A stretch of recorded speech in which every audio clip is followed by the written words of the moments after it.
Fala, minha gente, muito bom dia, estamos no ar aqui pelo SBT, está começando o nosso SCC Meio Dia ao vivo para todo o estado. Eu sou Fernando Machado e é uma alegria compartilhar esses momentos, essas 2 horas, você na sua casa, no seu trabalho, no almoço e a gente aqui mostrando tudo o que acontece perto de você no jornalismo em tempo real aqui do MD. Se está acontecendo em Santa Catarina, a gente vai mostrar e vai mostrar ao vivo com nossos repórteres que já estão em todas as regiões. Final de semana foi bom, aproveitou bastante com a família, curtiu, foi para a praia, para o sítio, trabalhou também, coisa boa. A gente que espera que você, que a sua família, todos aí na sua casa estejam muito bem. Muito obrigado por escolher o SBT e vamos juntos até 1h05 da tarde por aqui. Agora você acompanha comigo as principais notícias que repercutem nesta segunda-feira aqui no nosso estado. Nossos jornalistas apuraram os principais fatos e eu apresento para você. Uma banana de dinamite foi encontrada próxima a uma residência em Xanxerê, no oeste catarinense. O artefato explosivo foi localizado por um morador que passava pelo local. Daqui a pouco a gente mostra como terminou essa história. Com esse calorão de início de ano, muitos turistas vão se refrescar em rios e praias. Mas, infelizmente, algumas pessoas acabam deixando lixo onde estão, na praia, na cachoeira, no rio. E agora Joinville está intensificando também esta limpeza dos rios, porque muitos desses materiais vão parar nos rios, depois no mar, entupindo tudo. Nos destaques do SCC-10, a Polícia Rodoviária Federal realizou uma grande apreensão de drogas na Serra Catarinense. Assunto para Ioton Neto, que vai estar com a gente ao vivo aqui no MD. No SCC Esporte, tudo sobre a classificação do Criciúma para a 3ª fase da Copa São Paulo de Futebol Júnior. E tem também todos os detalhes da rodada de estreia do Campeonato Catarinense. Vamos mostrar ainda a previsão do tempo. A gente conta a partir de agora. Fique com a gente. Já estamos no ar.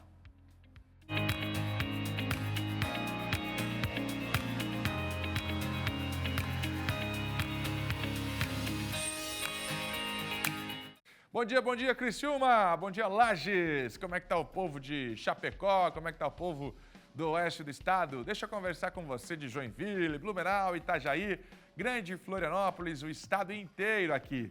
Beijo na alma, uma ótima semana para nós e bora para cima de mais uma segunda-feira que está só começando.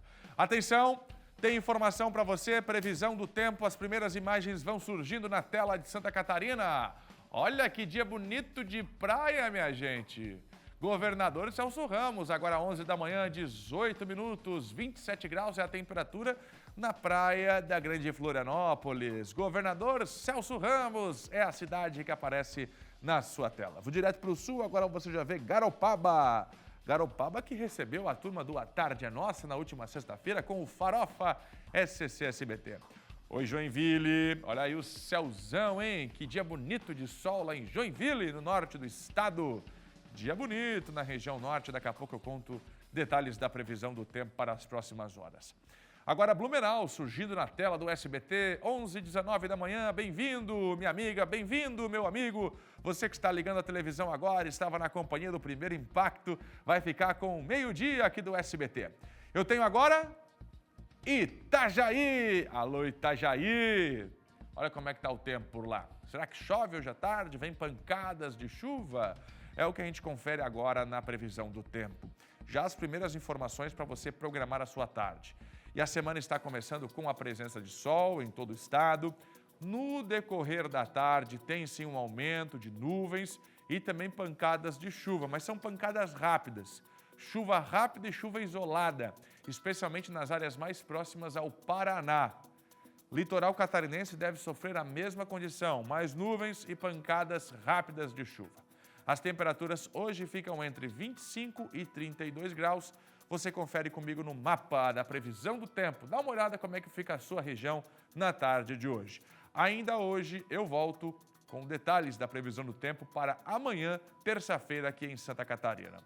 Porque agora é hora de falar de esporte. Dominique Cabral já vem chegando com a gente ao vivo com as primeiras informações do esporte.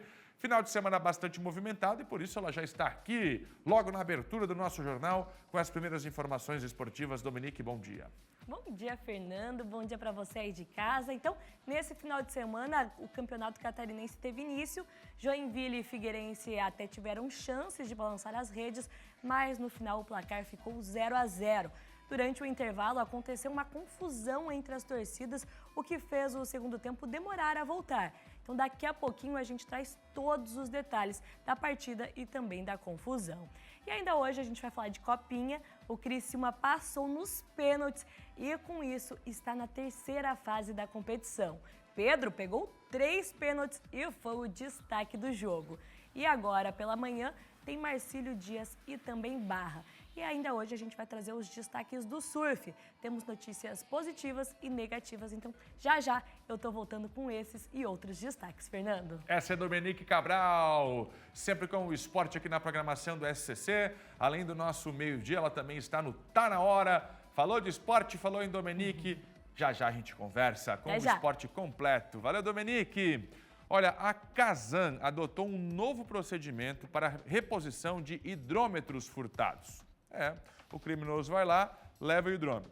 Agora, uma nova forma de repor para ninguém ficar no prejuízo. Eu vou chamar a Júlia Matos, que está pelas ruas de Florianópolis, vai mostrar essa novidade para a gente. Olha ela chegando, tá na tela, tá na Casan. O povo vem furtando muito esses equipamentos e aí a companhia vai ter que aplicar uma nova técnica para evitar novos furtos, novos roubos e também para repor os equipamentos que foram levados pela bandidagem. Diga lá, dona Júlia, é com você. Qual o prejuízo que a população tem na prática, né, Júlia, quando um equipamento desse é levado pelo criminoso? Bom dia para você. Bom dia, Fernando. Bom dia para vocês que nos acompanham. O maior impacto para a população é ficar sem água, né, Fernando? A gente teve aí uma chamada de atenção da Casan, porque de novembro do ano passado até janeiro deste ano tivemos mais de 420 registros em Florianópolis, São José e Biguaçu de furtos de hidrômetros. 128 só em 2025. Esses números são quase o dobro do que foi registrado de 2023 para 2024, nesse mesmo período. Então, essa chamada de atenção foi feita pela Casan para que as informações agora cheguem ao consumidor. Você falou sobre uma nova maneira de procedimento, na verdade, é um reforço de um procedimento que já era pedido pela Casan. O que acontece? Existe esse furto dos hidrômetros e é preciso fazer o pedido de reposição desses equipamentos. Para isso, a Casan antes orientava a população para que fosse feito o registro do boletim de ocorrência. Agora é uma exigência. Quem vai explicar para a gente é o gerente de atendimento ao consumidor, Vinícius Ferreira, que está aqui com a gente. Vinícius, você falou sobre esse reforço e essa exigência. Então, agora, para que eles tenham o hidrômetro de fato trocado, é preciso o boletim de ocorrência, é isso? Bom dia. Bom dia, tudo bem? Exatamente, nós mudamos o procedimento no sentido de separar o que é vazamento do que é a troca do hidrômetro. Então, o consumidor pode entrar em contato e solicitar com urgência que aquele vazamento, caso ocorra, seja sanado e num posterior chamado, registrando o boletim de ocorrência, ele pode solicitar a reinstalação do equipamento e restabelecer o fornecimento dele, né? Porque a nossa preocupação é que a sensação dele, o prejuízo dele é que ele está sem o abastecimento. Então, a nossa prioridade é essa. Até porque, Fernando, como esses furtos, eles têm têm demandado muito da população e também da Casan, é preciso que a população faça o registro com a Polícia Civil para que haja algum tipo de atitude. Como tem sido, Vinícius, a comunicação da Casan e da Polícia Civil, Polícia Militar, com relação a esses furtos? Isso, já sentimos uma melhora no índice, né? Principalmente porque o registro da ocorrência ele chega mais rápido, porque o consumidor registra isso com mais rapidez, e isso já diminuiu o fluxo, já invertemos a curva da tendência de crescimento. Então, nossa dinâmica tem sido de comunicar a Polícia Militar e Civil diariamente para que eles possam atuar com mais eficiência. A gente sempre fala que isso está vinculado ao crime de receptação, né? Quando tem receptação, vai ter o crime. Então, a gente tenta atuar nesse tipo de cenário. Certo. Então, para finalizar, aqueles que estão assistindo, se passaram por algum tipo de furto, o que fazer?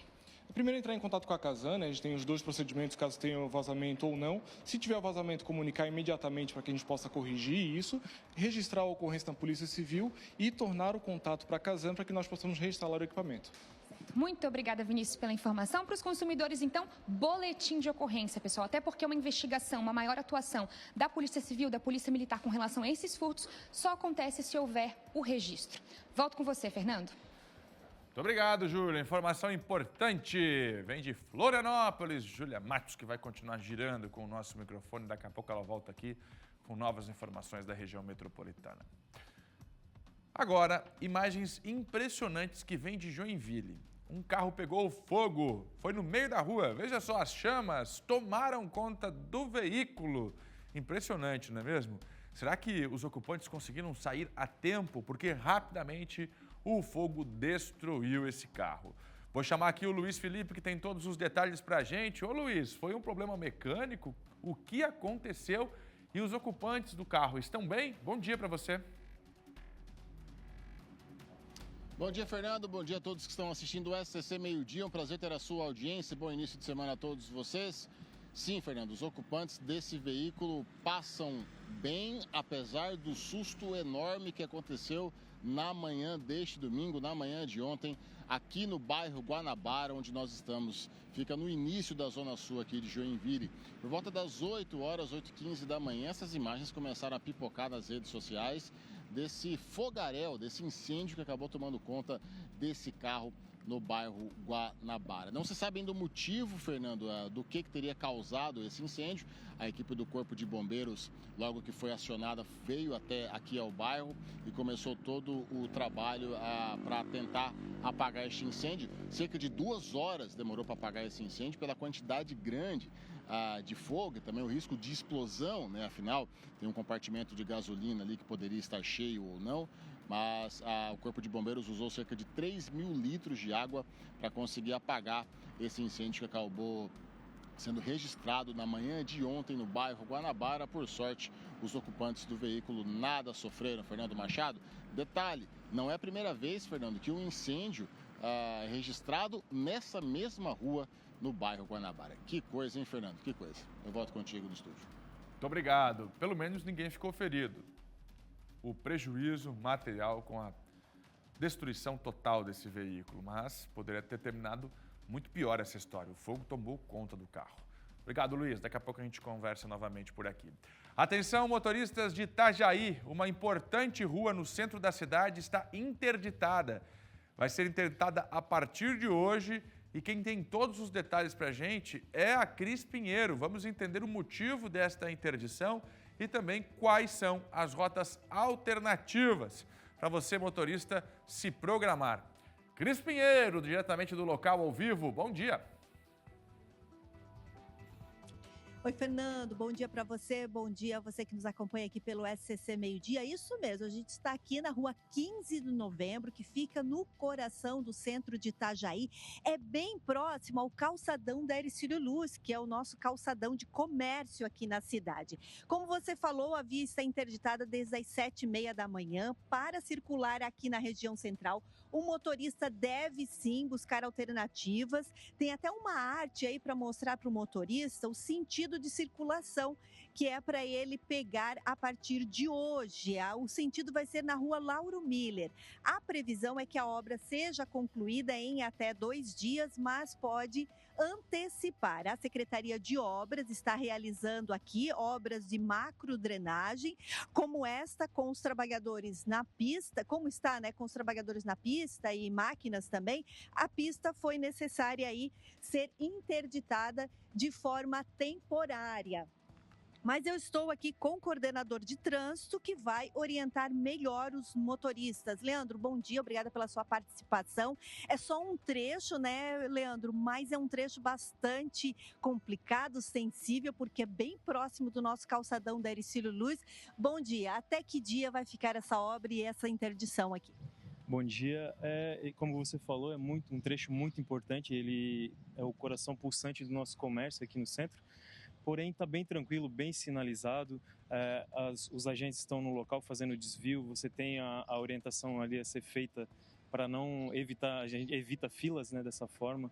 Está fluindo bem tranquilo. Aqui a gente deixou exclusivo para moradores, né, nesse trecho, também para não tirar o direito das pessoas de acessarem os seus imóveis, né, e os comércios locais. A previsão, como você falou, é no máximo até amanhã, 2 dias, se o tempo ajudar. Eu acredito que amanhã, no período da manhã, já esteja liberado o trânsito no local. Agora, orientação para o motorista, a gente sabe que muita gente vem para o centro, trabalha por aqui, onde que deve deixar o carro, onde que deve circular? O motorista ele acessa pelo Olímpio Miranda Júnior. Se ele quiser vir até esse trecho que está interditado, ele pega o prefeito Paulo Bauer ali e contorna pela rua Hercílio Luz. Ali continua o fluxo normal pela 15 de novembro. Os estacionamentos estão bloqueados apenas no local da obra, o restante está liberado, não tem problema nenhum de vagas de estacionamento. Legal, Leandro. Antes de encerrar, Fernando, eu vou fazer uma pergunta para o Leandro, porque tem outra avenida bastante importante aqui na nossa região, que é a Avenida Marcos Conder, que você sabe passa por revitalização, que também continua em obra e tem um trecho ali próximo à Rua Silva que está interditado, né, Leandro? Isso, o trecho interditado ele ficou ao lado esquerdo da via, devido a instalações da tubulação da coleta da água da chuva, são a tubulação do recolhimento pluvial, né, que a gente chama. Ele vai ficar interditado da Rua Silva até o primeiro trecho, nesse primeiro momento. De acordo com o andar da obra, vai se avançando, né, mas apenas o lado esquerdo. Os motoristas devem seguir pelo lado direito ali, sem muita alteração. Estamos com sinalização e agentes dando apoio no local também. Legal, obrigada pela sua participação. Lembrando que essa interdição da Avenida Marcos Conder segue até o dia 24 de janeiro, né, Leandro? Obrigado pela sua participação. Volto contigo, Fernando. Muito obrigado. Informação importante, trânsito ao vivo, rua interditada, obras acontecendo por lá. Obrigado, dona Cris Pinheiro. Foi condenado um líder religioso que praticou crimes sexuais contra fiéis em Criciúma, no sul do estado.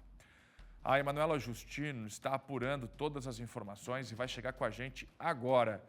Oi, Manu, quantos anos esta condenação e onde os crimes foram praticados? Bom dia. Oi, Fernando. Bom dia para você, bom dia para quem nos assiste. Esses crimes foram praticados aqui em Criciúma mesmo. Esse fato estourou lá em 2023. O Ministério Público fez a denúncia contra esse homem que era um líder religioso, né? Ele se dizia líder religioso. E aconteceu então entre 2013 e 2023. Aí a polícia veio investigando. Em 2023, então, teve essa denúncia do Ministério Público e agora ele foi condenado a 40 anos, 10 meses e 24 dias de reclusão pela justiça, né? Segundo a investigação, esse homem, ele se aproveitava, né, de mulheres que estavam ali em uma situação mais vulnerável emocionalmente, que procuravam ajuda espiritual e acabava praticando esses crimes sexuais. Ele ainda falava que incorporava certas entidades e só por meio disso ele poderia então ter acesso a essas mulheres, né, praticar esses crimes sexuais, e ele informava isso, que precisava fazer esses atos para que elas pudessem então ter uma melhora na vida. Isso foi informado inclusive pelo Ministério Público.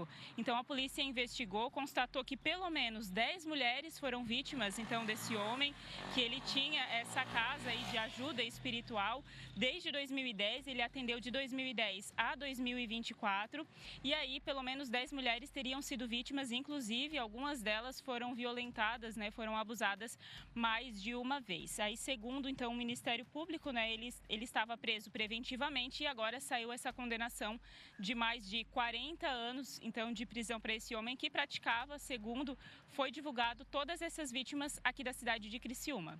Volto contigo aí no estúdio. Muito obrigado. Emanuela Justino, e o líder religioso condenado por abuso. Abusava as fiéis, agora foi condenado. Vamos seguir por aqui? Começou agora pela manhã o julgamento da chacina que resultou em 10 mortos e outros feridos na cidade de Campo Herê, no extremo oeste do estado. 2 irmãos são acusados de 4 mortes e 6 tentativas de homicídio. O julgamento começou com um forte esquema de segurança na região oeste. E quem acompanha pra gente é o Felipe Bastos.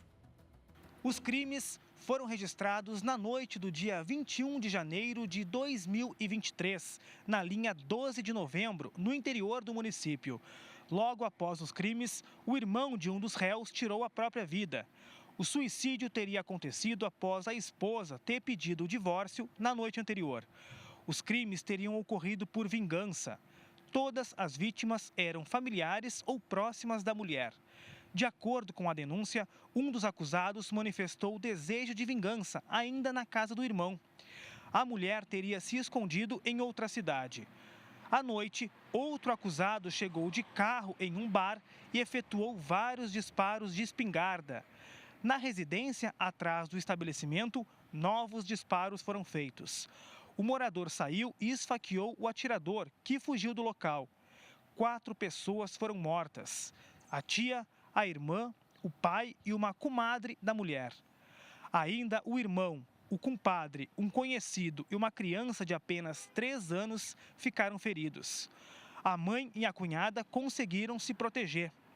A ocupação do salão do Tribunal do Júri foi limitada a 5 familiares dos acusados e outros 5 familiares das vítimas. Os demais lugares estão disponíveis para que a comunidade possa acompanhar o júri, que deve se estender durante essa segunda-feira. Voltamos ao estúdio. Muito obrigado, Bastos. Acompanha tudo pra gente. E a cidade de Curitibanos, no Planalto Serrano, tem enfrentado uma onda de furtos. Furtos de fios. Dá uma olhada nessas imagens de câmera do circuito interno e também do circuito público.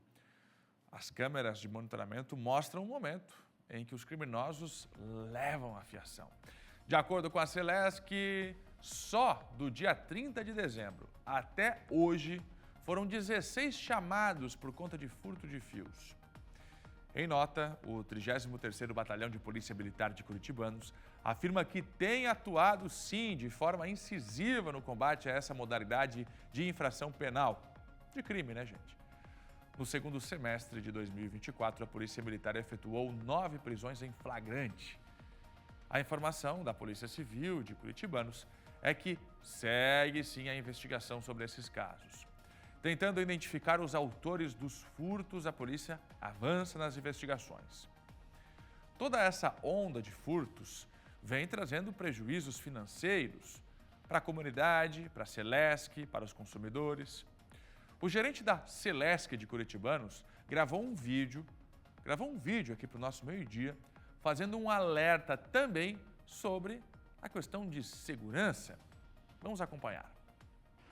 Mas o que mais preocupa a empresa é a questão de segurança da população, pois, em sua grande maioria, esses cabos furtados ficam com pontas soltas energizadas, que um adulto, ou uma criança, ou um animal, ao entrar em contato, pode vir a óbito.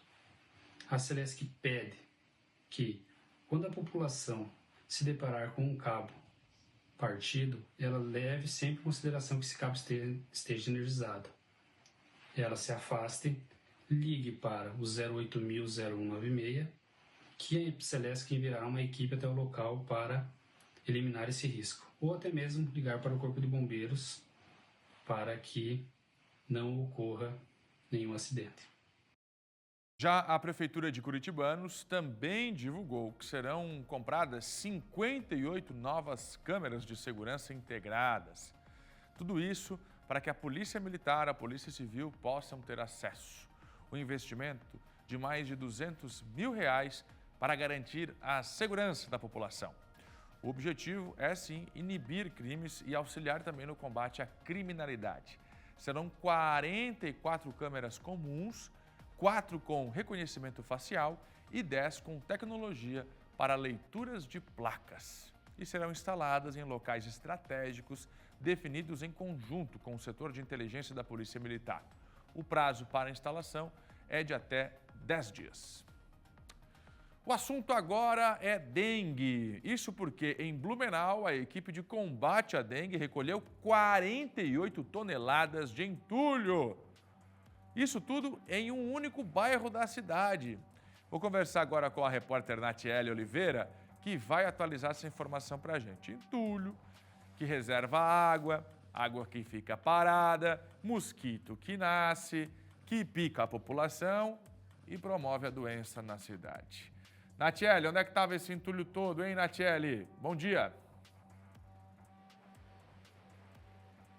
Bom dia, Fernando, e a todos que nos acompanham. Isso mesmo, todo esse entulho estava em uma casa só, viu, Fernando? No bairro Tribés, 48 toneladas de entulhos desse lixo. É muito lixo acumulado. A Prefeitura de Blumenau recebeu uma denúncia, foi até o local e foram encontrados 9 focos do mosquito da dengue e, claro, então foram eliminados. Por isso, é claro que a Prefeitura tem que fazer o seu papel, mas a população também, não armazenando tanto lixo assim em uma única residência, né, Fernando? A gente conversa agora com a Eleandra, que é a coordenadora do programa de combate à dengue aqui da cidade. Eleandra, bom dia, nós estamos ao vivo para toda Santa Catarina. Como é que andam os números da dengue aqui na nossa cidade? Bom dia a todos. Hoje nós estamos com 43 focos do mosquito, né? Estamos com 114 notificações da doença. Não temos resultados positivos ainda, mas com certeza nos próximos dias teremos casos positivos de dengue.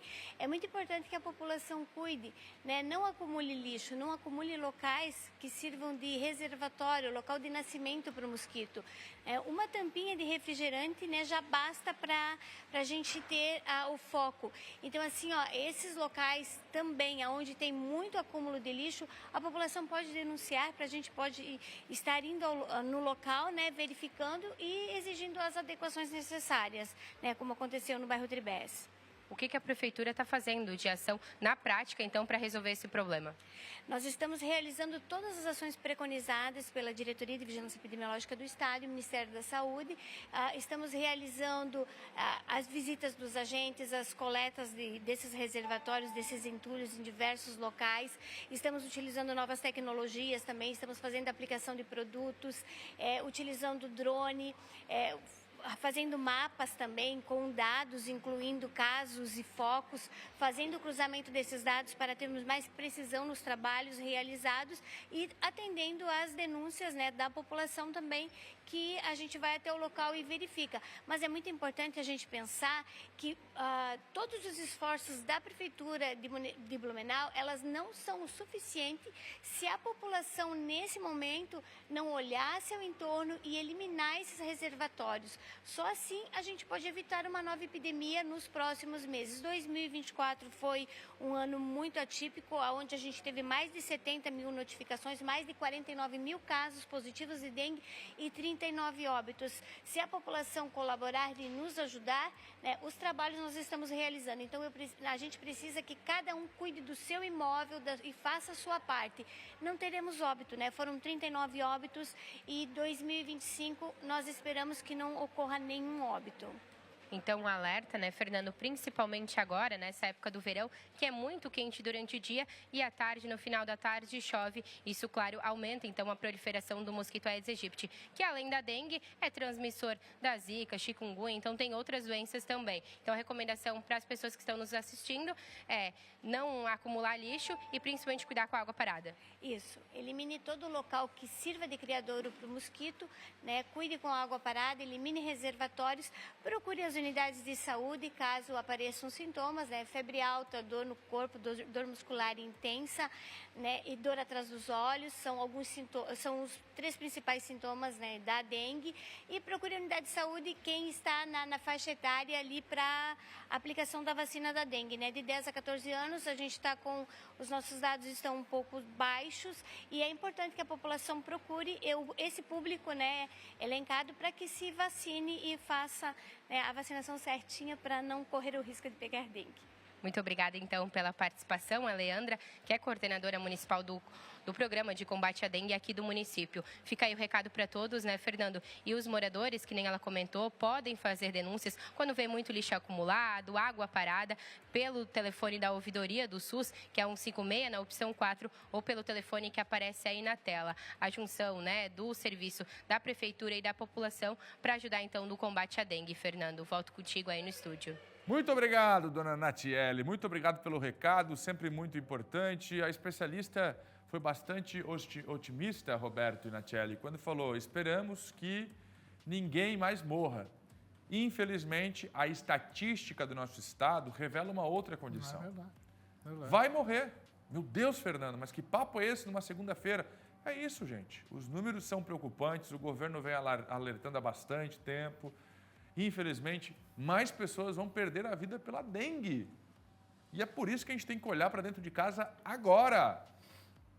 Não tem governador.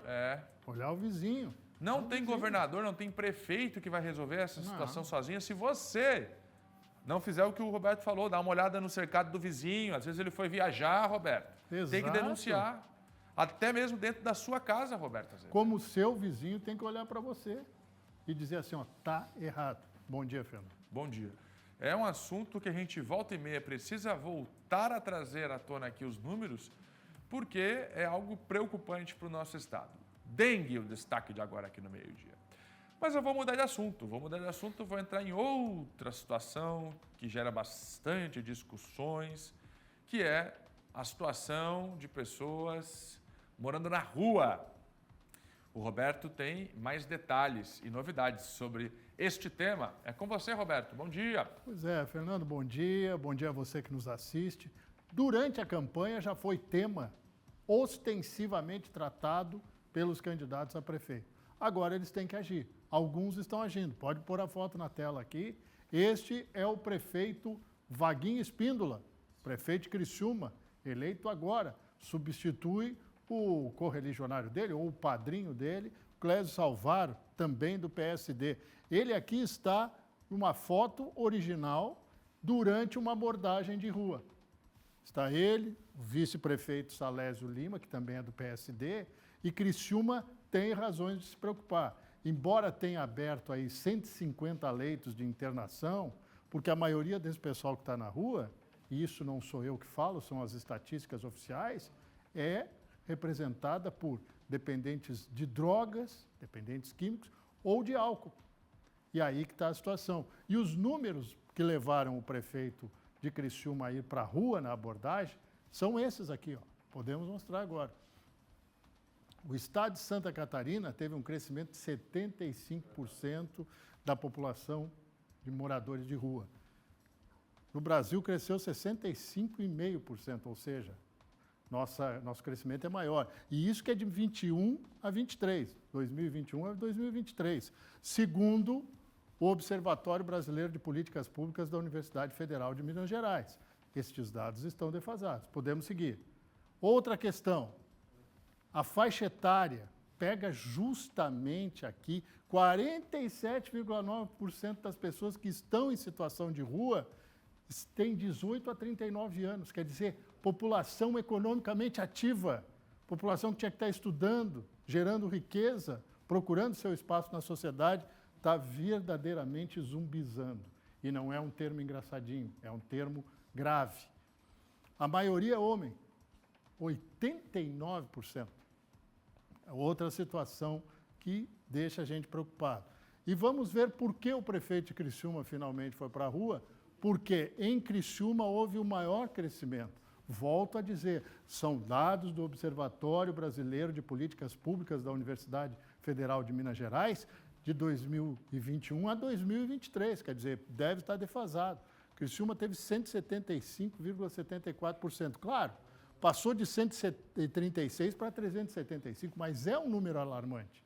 O que levou a este crescimento? Olha só Florianópolis, 109,23%.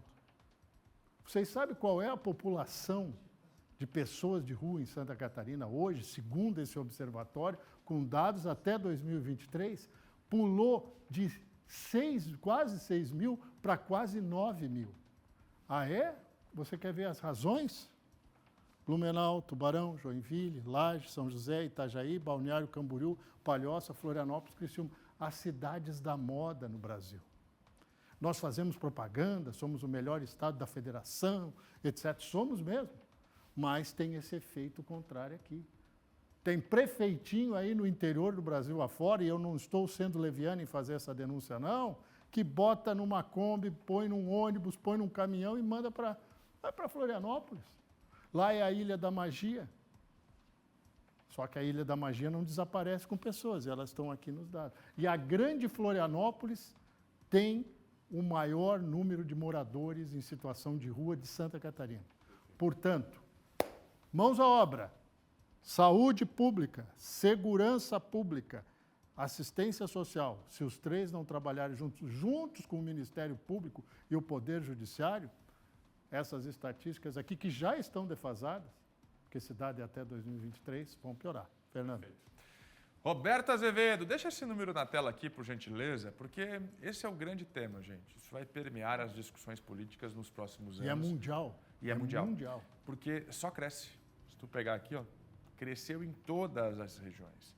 Só que Florianópolis aqui, a gente tem um recorte que é muito chamativo, de quase 3 mil pessoas. Quer dizer, é o corpo de trabalhadores de muitas indústrias de Santa Catarina. Exato. 3 mil pessoas. Gente, que geram bilhões. Essa população, ela é maior do que 90% dos municípios de Santa Catarina, que passou de 5, de quase 6, para quase 9 mil. Se a gente for pegar, a gente está falando de um corpo de trabalhadores de uma empresa de grande porte. De grande porte. Como o Roberto trouxe muito bem, 18 a 40 anos é o momento dele entregar tudo que tem. É quase metade. Só que daí qual é a conta que não fecha? Está em Florianópolis, onde o custo de vida é o mais alto, um dos mais altos do Brasil, com um salário mínimo reduzido. Essa conta não vai fechar, porque o sujeito vai encontrar um emprego para ganhar um salário mínimo, Roberto, não vai pagar nem a casa, não paga nem uma kitnet. Fernando, um detalhe que me ocorre agora, a gente tem que olhar aqui, ó, 1, 2, 3.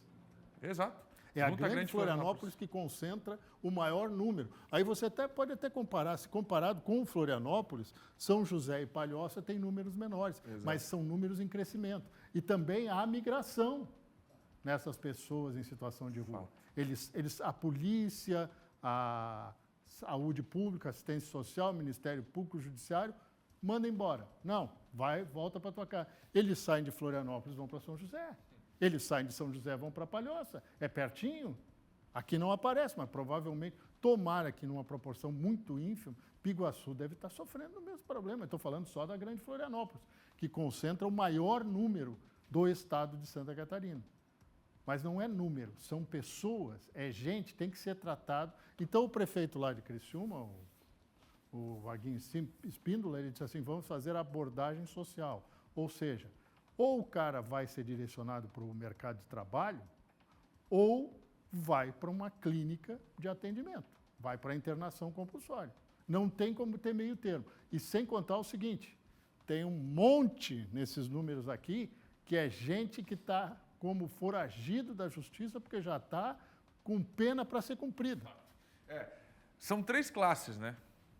É o morador em situação de rua, é o criminoso que está na rua e ainda o usuário de droga. Exatamente. Né? Então, são 3 classes, porque o usuário de droga, aquele que é dependente químico, pouco consegue contribuir com a própria vida. Né? E tem uma parcela nesses números aqui de gente que mora na rua, fica 1 mês em casa, tem casa, a família aguenta 1 mês, ele volta para a rua. Ele volta para casa. Quem me disse isso foi a Maria Helena Zimmermann, a Kika, que era secretária estadual de assistência social e agora está como secretária de assistência social lá em Rio do Sul. Isso. Ela disse são várias subdivisões dentro desse quadro. Perfeito.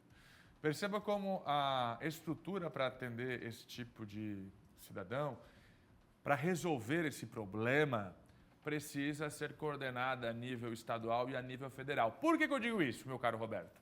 Olha só, morador em situação de rua. Aqui a gente vai tirar aqueles que estão em débito com a justiça e com o usuário de drogas que precisam ir direto para clínicas. Mas sobra ali uma turma que não tem oportunidade, que está tentando se recolocar. Tem, se você for nesses albergues, como a gente já foi, vai encontrar lá um cidadão que não bebe, que não usa droga, que não teve oportunidade na vida. Problema com saúde mental. Saúde mental. Então, assim, se a gente pega o carro e vai até Lages ou vai até São Joaquim, você vai ouvir o que nós ouvimos quando estivemos lá no ano passado. Não tem mão de obra. Eu ofereço salário, lugar para morar, não tem mão de obra qualificada. Então, perceba que essa aqui é uma conta que a gente pode equalizar se tiver uma coordenação estadual, nacional, para dar primeiro treinamento a essas pessoas, né, capacitação e depois para realocar no mercado de trabalho. Agora aqui, Roberto, 2.749 em Florianópolis. O sujeito vai encontrar um serviço de entrada para ganhar um salário mínimo. Você, garçom, serviço de entrada, né? Vou fazer frila de garçom, porque garçom já é um profissional que já ganha mais. Mas frila de garçom, frila, que vai ganhar por noite. Gente, esse cara não vai conseguir se manter em Florianópolis. Não vai, porque o custo de vida é altíssimo. Aliás, não vai conseguir se manter em Florianópolis, Palhoça, São José, nenhuma dessas cidades. Exato. Mas olha aqui um dado outro que é alarmante, ó. Joinville, mais populosa cidade do estado.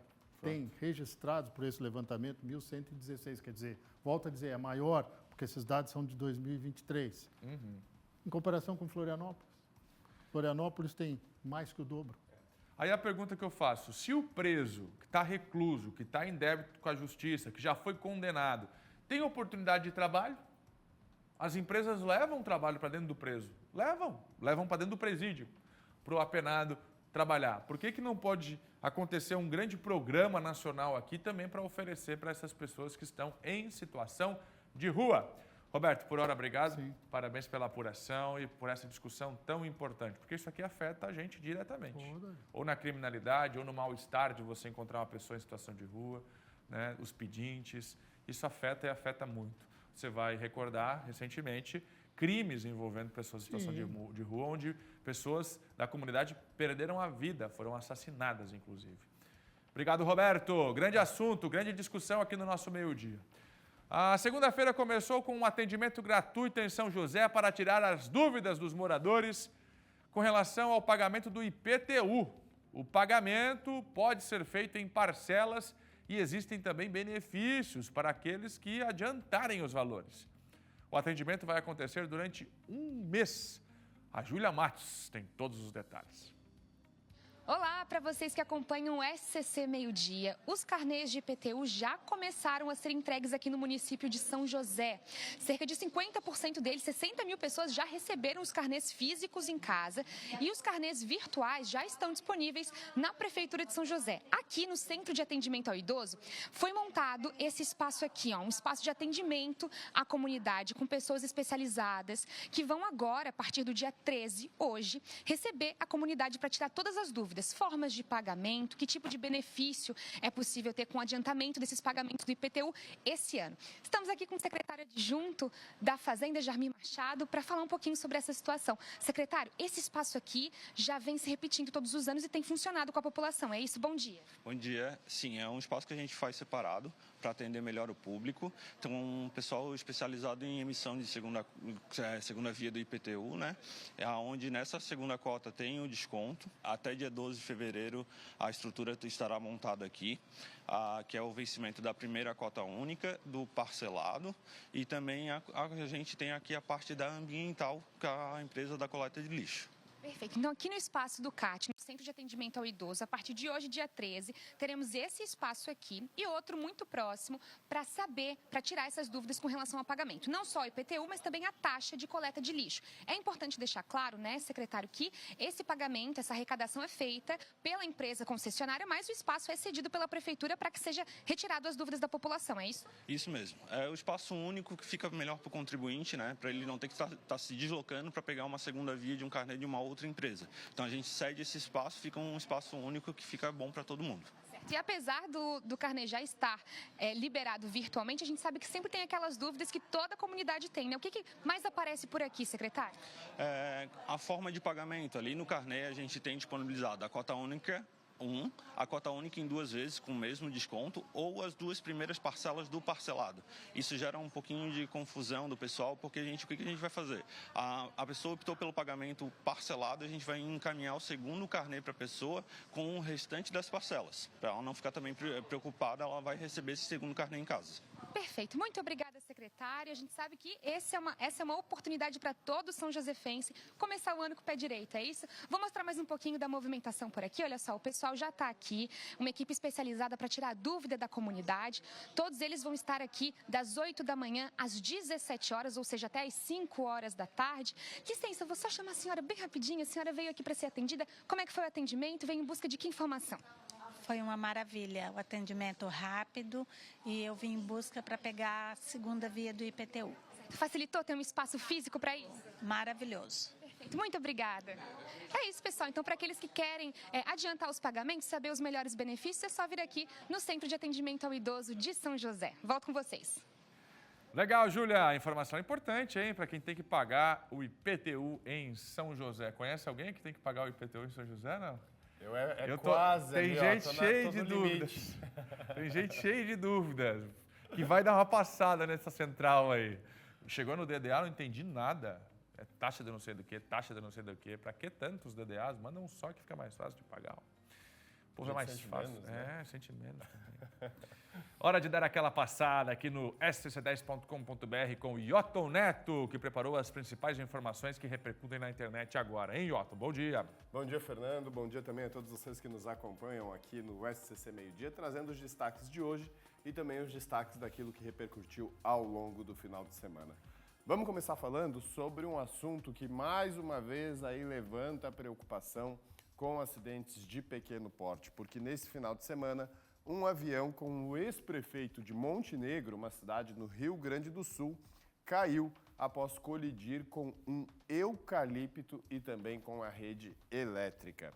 De acordo com o Corpo de Bombeiros, a aeronave ela bateu a asa direita nesse eucalipto, mas por sorte o ex-prefeito Carlos Eduardo Miller, ele não teve ferimentos, foram ferimentos leves, e estava também com uma outra pessoa a bordo, e as duas passaram bem. E aí a gente relembra daquele acidente que aconteceu em Ubatuba na semana passada em São Paulo. Só no Rio Grande do Sul, em 20 dias, esse é o segundo avião com acidente em 20 dias, um avião de pequeno porte, e que reacende aquela nossa preocupação. Será que as regras de segurança não precisam ser revistas para esses aviões desse porte pelo volume de acidentes que estão acontecendo no Rio Grande do Sul? Em 20 dias, o segundo, mas por sorte, dessa vez, nem piloto, nem quem estava junto a bordo tiveram ferimentos graves e foram retirados com vida do avião, mas fica aí para a gente questionar. Mudando de assunto, a gente fala agora sobre a morte do Gildinho, que foi fundador dos Monarcas, aos 82 anos. O Gildinho, aqui você pode ver a imagem, a foto dele na tela. E a gente traz essa notícia porque a gente sabe que Santa Catarina é dos estados mais gaúchos do país, muitos gaúchos que moram aqui em Santa Catarina, no oeste, região de Chapecó, na região serrana, em Lages, e ele era muito querido por muitas pessoas. O Gildinho ele foi um dos primeiros artistas, inclusive, a se apresentar lá em Lages, na Rádio Clube, quando tudo começou e que deu origem hoje ao Grupo SCC. Ele era fundador da banda Os Monarcas, morreu aos 82 anos no sábado, vítima de um câncer, e era considerada uma lenda da música tradicionalista. E por fim, a gente vai falar agora aqui, sobre uma apreensão realizada pela Polícia Rodoviária Federal, também em Lages, na Serra Catarinense. Aliás, Lages se destacando com esse tipo de notícias, né? Na BR-282, porque um motorista sem CNH, com CNH vencida, e ainda portando uma carga gigantesca de drogas. Você vê aí as imagens da Polícia Rodoviária Federal, né? Foram 80 quilos de maconha que foram apreendidos na Serra Catarinense na madrugada de sábado. Segundo a Polícia Rodoviária Federal, você está vendo aí as imagens do momento da retirada da droga, o automóvel recebeu parada para que parasse, embrenhou fuga, colocando em risco aí a vida de outras pessoas, e ele só parou quando entrou em uma rua sem saída, já numa área urbana na cidade de Lages. Ao abrir o porta-malas, então, os policiais encontraram diversos tabletes de maconha. O homem de 27 anos, sem CNH, disse que foi contratado para buscar essa mercadoria lá em Lages, na Serra Catarinense, e que isso, então, viria aqui para Florianópolis, mas os agentes da Polícia Rodoviária Federal interceptaram a droga, trazendo aí prejuízos para o crime do tráfico, e a gente parabeniza também os policiais, os agentes federais, por essa apreensão. Menos drogas circulando, Fernando. Os destaques nesse momento são esses, mas eu volto daqui a pouco. Daqui a pouco ele volta, tá repercutindo na internet. O Iotton tá com a gente aqui para mostrar tudo, a apuração que é feita por essa equipe maravilhosa do scc10.com.br. Até daqui a pouco, Iotton. Vamos seguir com esse calorão de início de ano. Muitos moradores e turistas vão se refrescar em rios, praias. Isso tudo a gente já sabe, né? Nada novo. Qual é o problema que vem sendo registrado agora? Esses banhistas, turistas, deixam lixo nesses locais. Aí do rio, você sabe, né? Entope tudo. O que passa pelo rio chega aonde? No mar. E é a poluição que ninguém quer. Principalmente quando a gente fala de evitar alagamentos com chuva. Porque se tem entulho, entope tudo e provoca, assim, alagamentos. Se entope a boca de lobo, quando chove, o que acontece? A água não escoa. Consequência? Alagamentos. Por isso, Joinville intensificou as ações de limpeza dos rios na cidade. Quem vai me contar detalhes é o Luiz. Onde é que os trabalhos estão acontecendo, hein, Luiz? Pois é, Fernando, basicamente na zona rural aqui da cidade de Joinville. E é importante isso a gente ressaltar, Fernando, isso que você falou agora, justamente porque é esse problema, é o início do problema que pode vir a causar problemas gigantescos, porque só na semana passada a equipe que faz a limpeza desses afluentes, desses rios, dessas regiões de mata, eles foram recolhidos cerca de 1,7 tonelada de resíduos nos pontos onde essa varredura está acontecendo. Apenas em um dia, Fernanda, apenas em um dia, essa equipe, eles recolheram 420 quilos de lixo descartados ali nas proximidades do Piraí, do Quiriri, são regiões onde eles fazem essa limpeza. Então, todo esse lixo vai para o rio, vai para o mar, por consequência, contamina os rios, né? As nossas águas claras dos rios aqui de Joinville. É um convite para o final de semana, esse tempo ensolarado como está aqui hoje. Ou seja, acaba que as pessoas têm que ter um pouco de consciência também. Então, aqui em Joinville está sendo feito a parte de toda essa limpeza e está acontecendo em mais ou menos 20 pontos de limpeza. Na Estrada do Pico, na estrada João Fleite, próximo à Ponte de Madeira, onde a galera acaba tomando o seu banho. Tem também na estrada do Rio da Prata e em pontos da estrada do Quiriri. Também há um ponto de recolhimento na estrada da Covanca, sem contar nas regiões de Piraberaba e do Piraí, onde constantemente a Joinville está fazendo a arrecadação desse lixo. Mas mais que esse cuidado, mais que a colheita desses lixos, é importante que a população, que o turista entenda que vai levar a tua cervejinha, vai levar a tua água mineral, leve embora o seu lixo. Não custa nada recolher o teu lixo e jogar no ponto de coleta mais próximo. Assim, todo mundo se ajuda, o rio fica muito limpo, a gente não precisa passar um tempo aí para limpar o rio e não tomar banho. Afinal, o tempo quente faz com que a gente queira curtir uma natureza. Então, se todo mundo fazer a sua parte, todo mundo vai poder utilizar durante muitos e muitos tempos, gerações e gerações, nossos rios e praias. Eu volto contigo, Fernando. Muito obrigado, viu, Luiz? Informação importante, a prefeitura está lá limpando, mas a população tem que contribuir, não adianta nada. Se continuar jogando, tem que limpar. Cheguei na praia da Guarda do Embaú na semana passada, viu, meu caro Luiz? Estou falando com o Luiz, não precisa tirar não. Cheguei na Guarda do Embaú, o povo deixou um montoeiro de latinhas. Estava lá ainda o guarda-sol para ser alugado. Alguém alugou antes, eu cheguei para alugar depois. E lá estavam as latinhas e sacola de plástico. Aí fui eu lá recolher, levar para o lixo. Pô, a lixeirinha que tinha, não dava 50 metros, a lixeira na barraquinha, tudo bonitinho. Pô, gente, coisa feia, né? Não foi você que levou? Traz de volta para casa, vai encontrar uma lixeira no caminho.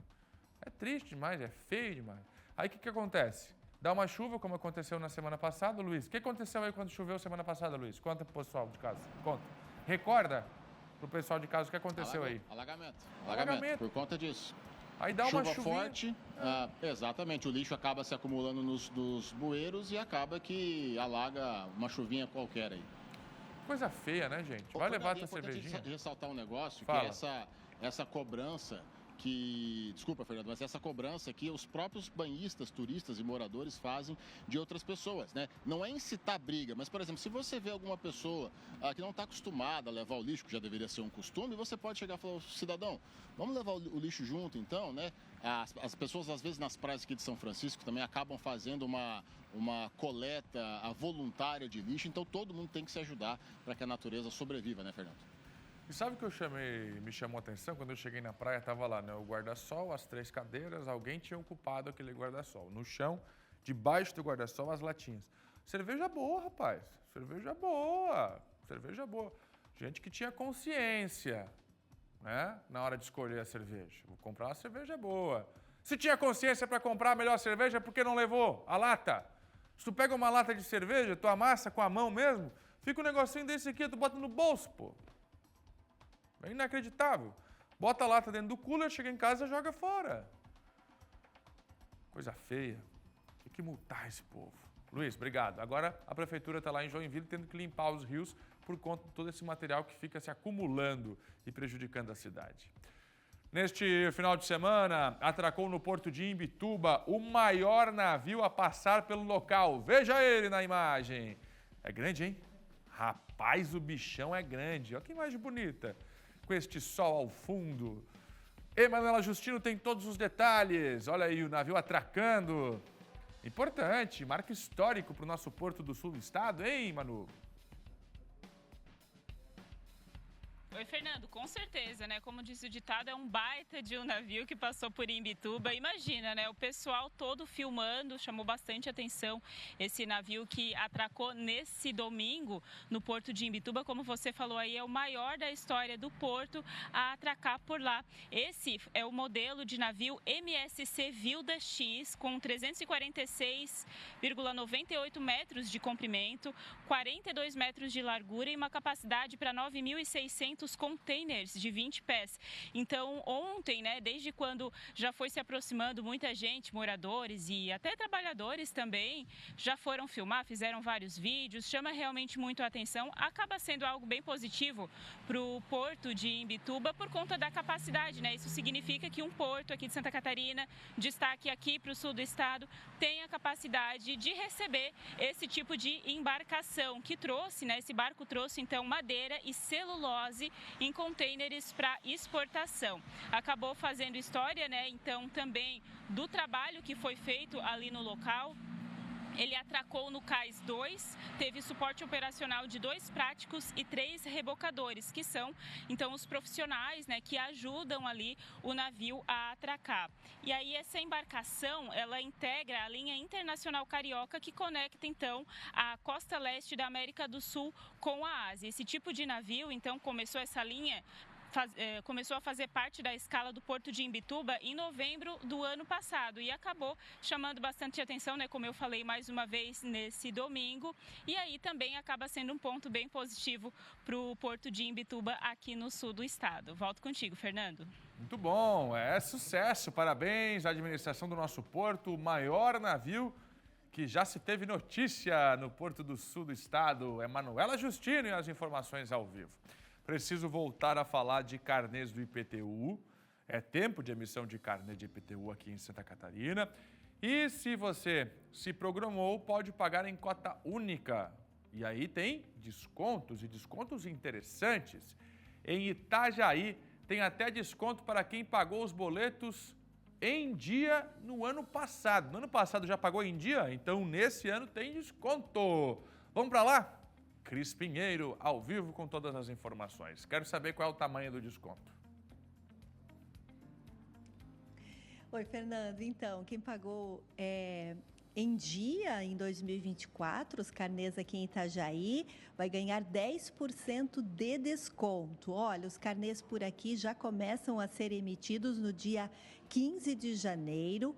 Podem ser emitidos por meio do site oficial da Prefeitura, que é o itajaí.sc.gov.br. Você não está conseguindo emitir, não tem problema. Você pode se dirigir até aqui, a Prefeitura de Itajaí, aqui na Praça do Cidadão, que funciona das 8 da manhã às 7 horas da noite, sem fechar para o almoço. As atendentes aqui emitem também o carnê do IPTU para você. Agora nós vamos falar sobre os valores de desconto. Quem optar por cota única e pagar até o dia 15 de fevereiro vai ganhar 20% de desconto. Para os pagamentos até o dia 15 de março, 10%. E para quem preferir parcelamento, é possível parcelar o valor em até 10 vezes e a primeira parcela vence no dia 15 de março. Para os imóveis com construção, a entrega dos carnês também vai ser feita pelos Correios e começa na última semana de janeiro. Agora nós vamos falar de Balneário Camboriú. Os carnês por lá começam a ser liberados no dia 20. Podem ser emitidos também pelo site da Prefeitura, que é o bc.sc.gov.br, ou também pelo aplicativo Cidade Pública. Se preferir, você pode imprimir diretamente na Prefeitura, que fica na Rua Dinamarca, número 320, no bairro das Nações. ou ainda na subprefeitura da região sul, que fica no bairro da Barra, na Casa Linhares, na rua Emanuel Rebelo dos Santos, 1079. O atendimento acontece tanto na prefeitura quanto na subprefeitura do meio-dia às 5 horas de segunda a sexta-feira para emissão dos carnês. Quem optar pelo pagamento à vista até o dia 26 de fevereiro vai ter um desconto de 10% e até o dia 28 de março, um desconto de 5%. O parcelamento vai ser dividido em 11 vezes, com o primeiro pagamento no dia 26 de fevereiro e a partir da segunda parcela, sempre no dia 15 de cada mês. Volto contigo, Fernando. Muito bom, Cris. Obrigado pela informação. Corre lá para pagar o IPTU com desconto em Itajaí. Vou continuar no assunto IPTU, só que agora eu vou mudar de cidade. Neste final de semana... Não era IPTU? Então, por favor, troca, a mensagem aí, viu?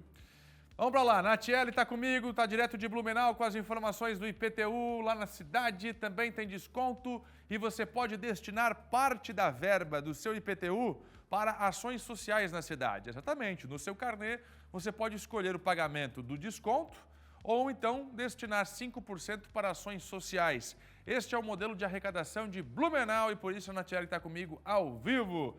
Vamos lá, dona Natiele, é com você. Explica para o povo como é que faz o pagamento. Então, Fernando, o que as pessoas podem fazer? Tem até o dia 13 de fevereiro que os contribuintes podem pagar o valor total do IPTU da Guia Branca, né? Que é uma das primeiras folhas ali do carnê. E aí recebe 5% de desconto se pagar à vista. E aí esse valor é revertido para o Fundo Municipal de Assistência Social. E aí depois, então, que esse fundo, né? Ele destina os projetos sociais e aí repassa esses recursos para as organizações da sociedade civil aqui do município. E por meio de um edital lançado no decorrer do ano passado, foram escolhidos projetos com critérios de acessibilidade e inclusão. E aí, então, foram selecionados pela assistência social, Fernando. Os valores, eles podem ser utilizados das mais variadas formas, como, por exemplo, para qualificação e melhoria de espaços de atendimentos dessas organizações, realizações de atividades culturais e esportivas, tanto para crianças, adolescentes e idosos, esse público que enfrenta, então, a vulnerabilidade social. Essa iniciativa de doação, de parte de doação do IPTU, ela acontece aqui em Blumenau desde 2019 e já foram arrecadados R$600 mil.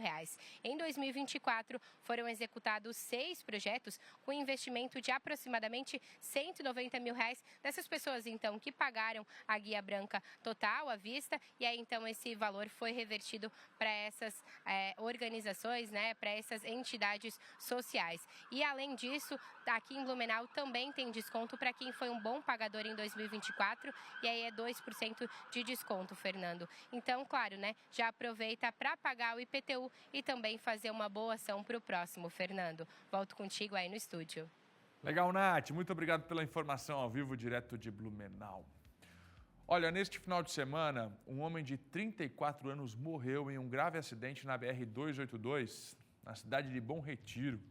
O acidente aconteceu na manhã de sábado envolvendo 2 carros. Um deles saiu da pista e o outro caiu em uma ribanceira, como você vê comigo agora nas imagens. A vítima fatal foi Alex da Silva, natural de Bom Retiro. Ele estava no veículo que caiu na ribanceira. Quando as equipes do Corpo de Bombeiros chegaram a ele, o jovem infelizmente já estava sem vida, com múltiplas fraturas nos braços e nas pernas. Já o motorista, que estava no outro carro envolvido no acidente, foi encontrado consciente, mas com ferimentos. Ele foi atendido pelo SAMU de Bom Retiro e encaminhado para o hospital. Uma banana de dinamite foi encontrada próxima a uma residência em Xanxerê, no oeste do estado. O artefato explosivo foi localizado por um morador que passava pelo local. O repórter Felipe Bastos conta pra gente como terminou essa história.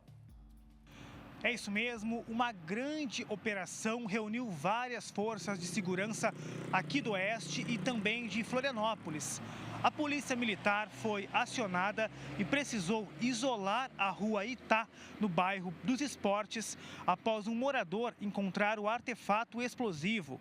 Uma equipe especializada do BOPE de Florianópolis também precisou ser acionada. Quem acionou as forças de segurança foi um homem de 59 anos que teria encontrado uma banana de dinamite próximo à sua residência. Após a chegada do BOPE no local, foram realizados os procedimentos de segurança, conforme o protocolo padrão.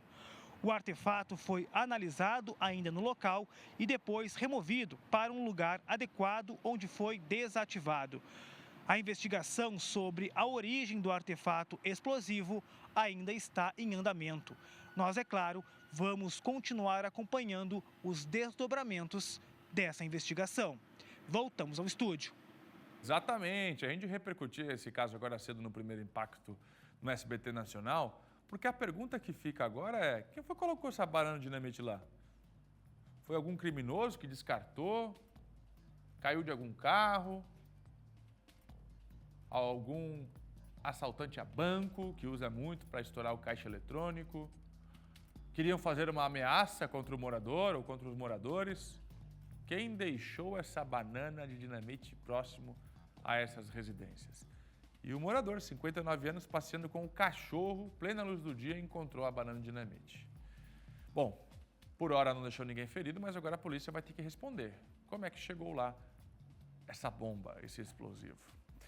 Deixa eu seguir, porque agora eu quero conversar com os estudantes de Florianópolis. Olha, já dá para fazer o recadastramento do cartão de ônibus para pagar menos. Júlia Matos tem os detalhes para a gente ao vivo aqui na programação do SBT. Diga lá, dona Júlia, documentação, onde que faz, qual o desconto, explica tudo. Oi, Fernando. A gente sabe que todo início de ano a nossa equipe acompanha aquelas filas intermináveis aqui em frente ao terminal do centro, né? Muito próximo ao centro de atendimento para recadastramento dos estudantes, de outros usuários do transporte coletivo. Hoje o movimento está bem tranquilo por aqui e o Setuf, o Serviço de Transporte de Florianópolis, ele reforça aquele pedido para que os estudantes agora façam recadastramento desse cartãozinho de ônibus direto no aplicativo si.gov. Aqueles que querem fazer esse recadastramento têm que baixar o aplicativo. E agora eu vou pedir um telão aqui para o pessoal de casa para anotar quais são os documentos necessários para fazer esse recadastramento, tudo online, para poder facilitar aqueles que vêm até esses espaços físicos, né? Então, para os estudantes é preciso RG e CPF, foto atualizada, que pode ser tirada assim pelo aplicativo no momento do recadastro, o comprovante de matrícula do ano vigente, comprovante de residência atualizado ou a autodeclaração de residência, né? Para aqueles casos em que o comprovante de residência não está no nome do aluno ou dos pais ou dos responsáveis. Então, aqueles que precisam fazer esse recadastramento, só isso, baixa o aplicativo, manda os documentos por lá, pode fazer a foto direto pelo aplicativo e já ganha um grande tempo, né, Fernando, daqueles que ficam naquelas filas intermináveis aqui próximo ao setor Metrópolis e ao consórcio Fênix, que fazem esse transporte aqui de Florianópolis. Para vocês terem uma noção, a gente está aqui, vou mostrar um pouquinho da movimentação, tá bem tranquilo, a gente conversou com algumas pessoas, tá bem vazio esse espaço, conversei com algumas pessoas que passavam por aqui, eles disseram que o tempo de atendimento está entre 10 e 15 minutos no máximo. Nenhum estudante aqui hoje, viu? Então ninguém veio até aqui para tirar nenhuma dúvida. Resumindo, para fazer o recadastramento, só direto no aplicativo. Aqui, os profissionais especializados estarão já prontos para poder conversar com a população, tirar as dúvidas, mas para poder orientar esse recadastramento direto no aplicativo. É uma maneira, Fernando, de chamar o pessoal para a parte virtual, para a parte tecnológica, para não ter que passar aquele tempo gigantesco aqui, muito próximo à data de início das aulas, né, debaixo do sol, esperando para poder fazer esse recadastramento. Então, para os estudantes, todos os documentos em tela, é só se planejar para que não tenha que perder aquele tempo nas filas aqui na frente do terminal do centro. Volto com você. Uma aposta que eu faço com você, Júlia, é que no último dia a fila vai ser quilométrica. Tem sido assim nos últimos 5 anos. 5 anos. A gente vai dias antes, é discussão aqui, já vamos dias antes lá para já avisar o estudante, não deixa para a última hora, porque a fila é quilométrica. Inclusive, Jean Romero, para amanhã, você poderia buscar no nosso arquivo a fila que nós mostramos no ano passado. Você lembra, né, Roberto? Sim. Nos últimos 5 anos é assim. Dias antes ao fim do prazo, uma calmaria, não tem ninguém. Chega no último dia, meu amigo, é quilômetros de fila. Ou são quilômetros de fila. Júlia, obrigada pelo alerta. Tá aí, gente, a Júlia tá lá. Não tem ninguém, ó. Tá fácil de fazer o recadastramento do cartão. Tá fácil. Vai deixar para a última hora, vai dar problema. Júlia com um recado importante pra gente aqui. Republicanos filia deputado do PSD. O que isso significa? Muitas coisas, seu Fernando, muitas coisas. O republicano está numa ofensiva de crescimento e tenta mostrar a força dele, que tem como dístico, né, como lema, o partido mais conservador do Brasil. Para quem não sabe, o Republicanos é o partido do governador de São Paulo, Tarcísio de Freitas, da Damares Alves, senadora pelo Distrito Federal, e também do Mourão, o ex-vice-presidente da República. Pois bem, este aqui da esquerda é Gerry Consoli. Ele foi candidato à Prefeitura de Rio do Sul pelo PSD, de Dado, com o apoio do Republicanos do deputado Jorge Guetem, que é da região, tem base em Rio do Sul, ele que é o presidente estadual do Republicanos. Também há informações vindas do sul do estado, me socorre o colega Denis Luciano, que o Republicanos já conversou, está tentando trazer para o partido a deputada Giovânia de Sá, do PSDB, que recentemente garantiu o cargo com a posse de Carmen Zanotto, do Cidadania, lá em Lages. Outro nome buscado pelo Republicanos é de Jorge Bueira, que já foi candidato ao governo do estado pelo PDT na última eleição, também foi deputado federal por 3 vezes, passou pelo Partido dos Trabalhadores, pelo PP, Progressistas, e pelo PSD, e ultimamente está no PDT. Ou seja, o Republicanos quer crescer, mas crescer em que sentido? A gente sabe que o Republicanos em Santa Catarina faz papel de força auxiliar do PL, do Partido Liberal, do governador Jorginho Melo, e certamente estará com Jorginho Melo no projeto à reeleição lá em 2026. Até porque Jorge Guetem foi eleito pelo PL e depois, numa manobra política do governador Jorginho Melo, recebeu o Republicanos, que estava na mão do ex-governador Carlos Moisés da Silva. Portanto, é uma articulação política. Sobre o Gerry Consoli, ele foi deputado em 2023, durante 2 meses. Ele é do PSD, portanto, é uma arranhada no PSD, que é um partido que tem um crescimento muito forte, lá no Alto Vale do Itajaí. Ele é ligado ao ex-prefeito e ex-deputado Milton Obos, também ao ex-prefeito José Tomé, que o apoiaram na eleição lá em Rio do Sul, mas foi vencida pelo Manuel Arizoli Pereira, do PL. Ou seja, ele está mais próximo do PL, indo para o Republicanos do Jorge Guetem. Mas isso vai acontecer constantemente, viu, Fernando Machado? Porque o Republicanos precisa crescer, porque senão ele vira só um puxadinho do PL em Santa Catarina. Se Tarcísio de Freitas, governador de São Paulo, concorresse à presidência, ficaria no Republicanos ou mudaria para o PL? Olha, diz o governador Jorginho Melo que há uma promessa, atenção, o governador Jorginho Melo diz que há uma promessa de Tarcísio de Freitas feita ao ex-presidente Jair Bolsonaro, que ele sai do Republicanos e vai para o Partido Liberal, vai para o PL. Mas isso é política. Eu acredito que, do ponto de vista político-partidário, seria muito mais interessante o Tarcísio de Freitas ficar no Republicanos, até porque é um partido conservador, é um partido de direita e está ganhando força no Brasil. Está ganhando força, a eleição municipal também mostrou isso. Mas quem mais ganhou força foi o PSD, que teve agora essa baixa arranhada lá em Rio do Sul. O pessoal vai dizer, mas o cara era suplente de deputado. É importante. Faz pressão no número final. Muito obrigado. Daqui a pouco ele volta com outras da política. Você que está aí nos assistindo, você mora de aluguel ou tem casa própria? Responde para mim. Olha, um levantamento do IBGE trouxe o ranking dos estados com a maior população morando de aluguel. Santa Catarina está entre os primeiros colocados. E o que isso significa na prática? Como a população pretende sair do aluguel? É o que a gente vê agora na reportagem. Segundo o IBGE, Santa Catarina é o quarto estado brasileiro com maior percentual de pessoas morando de aluguel. O levantamento apontou que 25,6% da população catarinense moram em imóveis alugados. Isso equivale a quase 2 milhões de pessoas. Quando se faz a análise das 5.570 cidades do Brasil, Santa Catarina tem 4 municípios dentre os 25 primeiros colocados em número de moradores optando pelo aluguel. Balneário Camboriú aparece em terceiro lugar, seguido por Bombinhas em 14º, Itapema em 15º e Porto Belo na 17ª posição.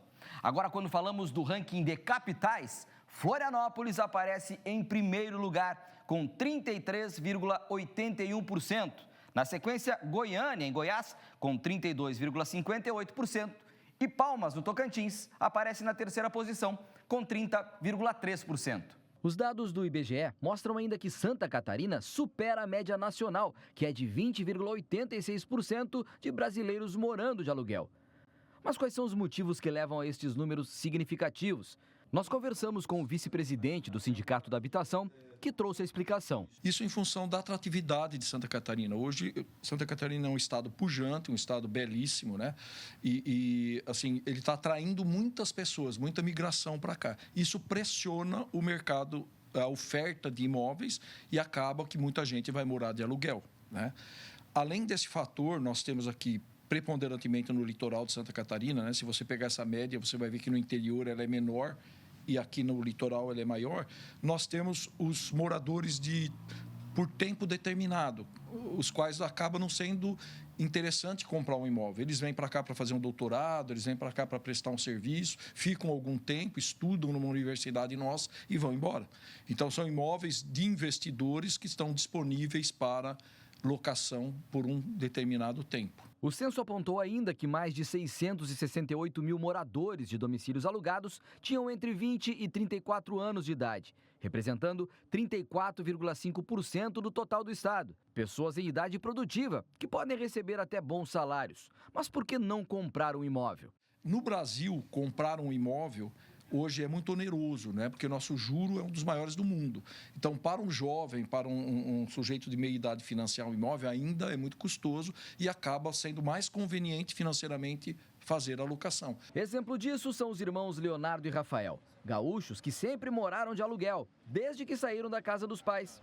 Os motivos? Questão financeira, sim, né? Tipo, era mais fácil pagar um aluguel do que se comprometer com algum financiamento, alguma coisa. As vantagens são mais pelas questões financeiras. Obviamente, não é todo mundo que tem dinheiro para comprar uma casa própria e dar uma entrada, pedir um financiamento ou pedir um consórcio que seja. Os irmãos já moraram de aluguel até mesmo fora do país. Por enquanto, o objetivo é esse, mas para o futuro, a casa própria já está nos planos. Por enquanto vai ser morando de aluguel mesmo, mas com certeza com um planejamento aí, o sonho da casa própria fica aí para um futuro, com certeza. Hoje em dia, para ter uma casa própria com a nossa idade é meio difícil, então com planejamento futuro, daqui uns 10 anos, quem sabe uma casa própria. E tomara, né? Amém. E que assim seja, Rafa. Mas assim, diante do cenário atual, é importante ressaltar que morar de aluguel nem sempre é um mau negócio. O aluguel ele não pode ser encarado como um problema, né? Óbvio que é muito mais satisfatório e realizador a pessoa ter o seu imóvel próprio. Mas à medida que o mercado tem uma lei boa de locação, as pessoas que precisam alugar podem sentir segurança em alugar. Porque hoje tem empresas e investidores que têm muitos imóveis que podem disponibilizar para esse negócio. E acaba que, ao longo do tempo, esse valor de aluguel ele vai se equilibrar. Tá. Tudo que a gente precisa é a diminuição do custo Brasil, tanto em impostos, né? Está havendo uma reforma tributária agora, como também a diminuição dos juros, né? De forma que não só o morador possa comprar um imóvel em condições melhores, como também o investidor possa construir um imóvel para oferecer em locação em condições e em preço melhor. Muito bem. SC10, a repercussão do aumento no valor do seguro-desemprego. Yoton Neto. Isso mesmo, Fernando Machado. É sobre isso que a gente vai falar agora, porque esse assunto interessa para você, trabalhador, que entrou em vigor já a partir do último sábado. O valor do seguro-desemprego ele aumentou e está agindo aí sob novas regras. O que é o seguro-desemprego? É aquele benefício que o trabalhador recebe quando ele é demitido sem justa causa. Para você ter informações sobre as novas regras e as informações completas, aponta o seu celular para o QR Code que está aqui na tela, que a gente tem a matéria aqui da Tamires Flores, que foi atualizada com todas as regras. Mas quais são as principais mudanças dessa nova aí modalidade divulgada pelo governo federal? O reajuste ele segue o INPC, o Índice Nacional dos Preços ao Consumidor. A partir do sábado, então, o valor do seguro-desemprego ele foi reajustado em 4,77%, o que significa, então, que os trabalhadores demitidos sem justa causa hoje vão receber um valor maior. Como que ele é calculado, o valor do benefício? Depende de qual é o valor do seu contrato na sua carteira de trabalho, porque dependendo do valor, aí, então, é formulado o valor do benefício em caso da demissão sem justa causa. Mas o teto máximo para quem ganha aí salários acima de R$ 3.500 foi fixado em R$ 2.424,11 e ele segue então os índices da inflação. A gente torce para que todos aqueles aí que estão em seus empregos que sejam mantidos, né? Porque essa é a luta diária para que crie-se mão de obra qualificada e crie-se bons empregos, mas em alguns casos, se houver demissão, então você acessa lá para ver as novas regras do seguro-desemprego e qual vai ser o valor do benefício em caso de demissão sem justa causa. A matéria completa no scc10.com.br, atualizada em tempo real, o portal da notícia em Santa Catarina. Para a gente fechar, uma notícia aí bastante curiosa que está repercutindo hoje em todo o Brasil e em todo o mundo, porque o Vaticano permitiu, o Papa autorizou, já está definido, que homens gays possam se tornar padres. Essa nova norma ela vai valer por 3 anos, numa espécie de período de testes, e já vale a partir desta semana. O Vaticano ele aprovou essa mudança, que ela é histórica e que permite a admissão de homens gays para que se tornem padres nos seminários, desde que mantenham o celibato, que já é uma regra em vigor até hoje. Essa nova regra ela foi adotada pela Conferência de Bispos lá na Itália e busca considerar a homossexualidade um aspecto de personalidade dos candidatos e não como um critério de exclusão para aqueles que têm vontade aí de levar a missão e de serem padres. Essa, sem dúvida nenhuma, é uma decisão histórica na Igreja Católica e que vai repercutir mundo afora. Mas é isso, nos próximos 3 anos, muitos padres gays poderão estar aí atuando nas igrejas católicas de todo o mundo. Fernando Machado, os destaques de hoje. Tá feito. Obrigado, viu, Yoton? Obrigado, eu volto amanhã. scc10.com.br. Amanhã ele está de volta com o que repercute na internet. Yoton Neto, senhoras e senhores. Até amanhã. Depois do intervalo, mais uma vez, o alerta para afogamentos, depois de uma morte no Campeche neste final de semana. O Corpo de Bombeiros vai alertar como fugir das correntes de retorno. É depois do intervalo. Agora tem imagem ao vivo para você, Balneário Camboriú na sua tela.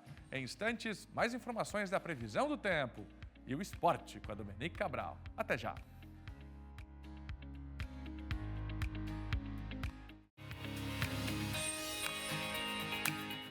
Voltei, 12h40, já o esporte com a Dominique Cabral aqui. Agora a gente vai conversar com a Giovana Pacheco, que está ao vivo para falar de mais um afogamento com morte neste final de semana em Florianópolis. Foi na praia do Campeche. Gi Pacheco e todas as informações ao vivo pra gente. Como é que aconteceu, hein, Gi? Bom dia. Bom dia, Fernando. Bom dia para todo mundo que está nos assistindo. Pois é, nesse domingo, dia 12 de janeiro, teve um afogamento na Praia do Campeche, mais conhecida ali na região da Lomba do Sabão. É uma região muito conhecida, que as pessoas frequentam bastante para entrar na água. E foi um homem de 34 anos que ele entrou na água durante a tarde deste domingo e ele acabou se afogando. O Corpo de Bombeiros Militar de Santa Catarina, ele até chegou a ser acionado, mas infelizmente infelizmente não deu tempo de salvar e a morte já foi confirmada logo no lugar. Então o Corpo de Bombeiros acabou acionando aí a polícia científica para que fosse retirado o corpo. A gente não tem informações sobre a identidade da vítima, apenas a informação de que é um homem de 34 anos que acabou se afogando nesse domingo. E teve também recentemente, Fernando, já puxando o gancho aqui, a gente acompanhou bastante o caso de um afogamento na Praia dos Ingleses no dia 1º de janeiro. A gente acompanhou bastante esse caso, que foi um jovem de 25 anos que ele entrou na água logo no dia 1º, na manhãzinha do dia 1º, e acabou desaparecendo. Ele ficou desaparecido por 4 dias e aí no 4º dia o corpo dele foi encontrado por moradores de uma ilha chamada Ilha Mata Fome, que é aqui da região, e aí então o Corpo de Bombeiros também foi acionado e a polícia científica também para a retirada desse corpo. A gente está falando sobre esse assunto, que é um assunto que precisa de muito alerta e também ficar bastante atento enquanto está na praia. Por isso, a gente vai conversar com o Corpo de Bombeiros Militar de Santa Catarina, com o Cabo Glauco, que vai nos dar algumas dicas de como evitar, de como poder, então, frequentar a praia, mergulhar, aproveitar a água do mar com mais segurança. Bom dia, Cabo Glauco. A primeira informação que eu gostaria de saber é em relação às bandeiras vermelhas. A gente sempre fala muito sobre essas bandeiras, então, se o senhor puder me explicar um pouco sobre o que são essas bandeiras e qual é a distância segura de se manter? Então, tem as bandeiras vermelhas que ficam no local, na praia, que elas vão indicar local perigoso. E tem a bandeira vermelha de posto, que ela vai informar mar perigoso também. É mar perigoso, é um mar, maneira geral do mar. Na praia seria local perigoso. Quando elas tiverem, o banhista visualizar ali, é naquela região que vai ter uma corrente de retorno. Ela precisa se atentar a não entrar ali entre as bandeiras ou 20, 30 metros próximo da bandeira, porque elas têm uma corrente lateral que joga para fora. Tanto de um lado quanto do outro, elas vão puxando lateral e a pessoa cai naquele, eles chamam de repuxo, corrente de retorno, acaba indo lá para fora. Isso que é a corrente, as bandeiras de local perigoso sinalizam, né, na praia. E falando então sobre essas correntes de retorno, né, que também são uma grande questão que a gente fica preocupado de saber o que fazer. Então, caso a pessoa perceba que caiu numa corrente de retorno, o que ela pode fazer para então se salvar, né, se manter em segurança? Caso o banhista venha cair em uma corrente de retorno, eu sei que é difícil no momento manter a calma, mas ela deve tentar manter a calma e não nadar contra a corrente, tentar nadar paralelo àquela corrente de retorno ou deixar ser levada, sinalizar ali para alguém que pedindo socorro, deixar ser levada ou então nadar paralelo à praia. Essas seriam as atitudes a serem tomadas no momento. Seria basicamente isso, sim, né? Tá certo, Cabo Glauco. Muito obrigada pelas suas informações. Essas são as 2 principais dicas que o Cabo Glauco tinha para passar para a gente, para tomar esse cuidado antes de entrar na água, verificar certinho as bandeiras e, se caso acontecer de cair, né, nessas correntes de retorno, então seguir as dicas do Cabo. Por aqui são essas as informações e eu volto com você aí no estúdio, Fernando. Muito obrigado, dona Giovana Pacheco, tá na praia mostrando pra gente, Praia da Joaquina. Que água, hein? Que dia, senhoras e senhores. Segunda-feira, hein? Pra quem, hein? Pra quem que é segunda-feira? Olha a Joaca lotada nesse dia incrível em Florianópolis, nesta segunda-feira. Correntes de retorno, o tema da conversa. Então, onde não tem espuma na água, é porque ali o mar está voltando, corrente de retorno. Foi puxado? Nada para onde tem espuma, para que o mar possa te jogar para fora novamente, com as ondas. E, infelizmente, mais uma morte, desta vez no Campeche, por afogamento neste final de semana. Bom, e com essa imagem desse dia lindo, a gente vai para a previsão do tempo.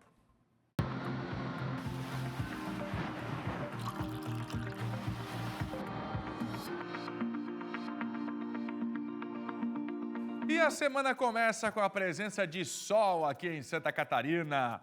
No decorrer da tarde de hoje, aumento de nuvens e pancadas de chuva, mas é chuva rápida, chuva isolada. especialmente nas áreas mais próximas ao Paraná e também no litoral catarinense. Aquela chuva típica de verão.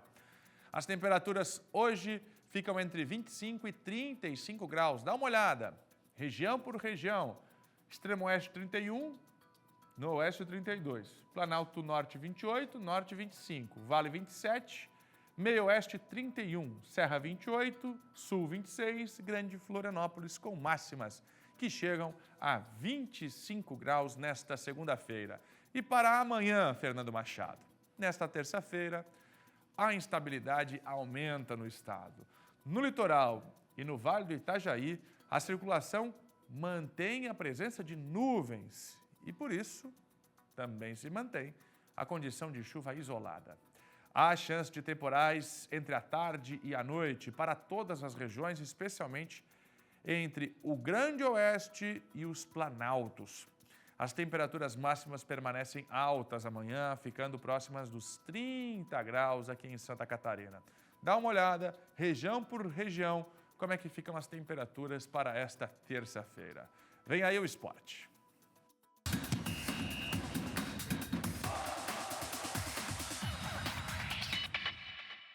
É com você, Dominique Cabral. Então, bora falar de esporte. A gente começa, claro, falando de campeonato catarinense, que teve o seu pontapé inicial nesse sábado.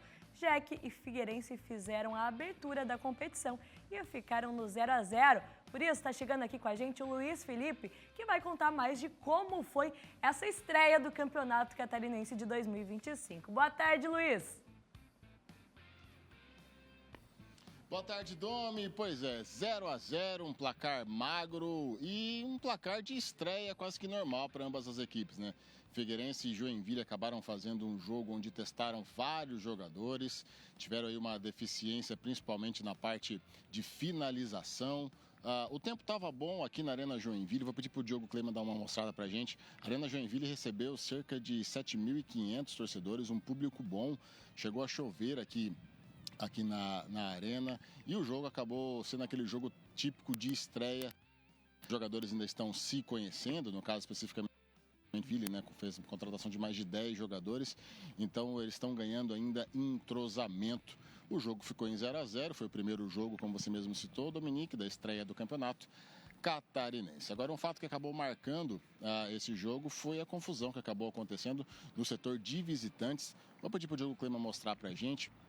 Paralelo a isso, nós temos umas imagens dessa confusão, onde a polícia militar, ali onde o Diogo está mostrando para a gente, é onde fica o setor de visitantes daqui da Arena Joinville, por onde acabou acessando a torcida do Figueirense, e a polícia militar acabou tendo uma confusão ali no meio do jogo.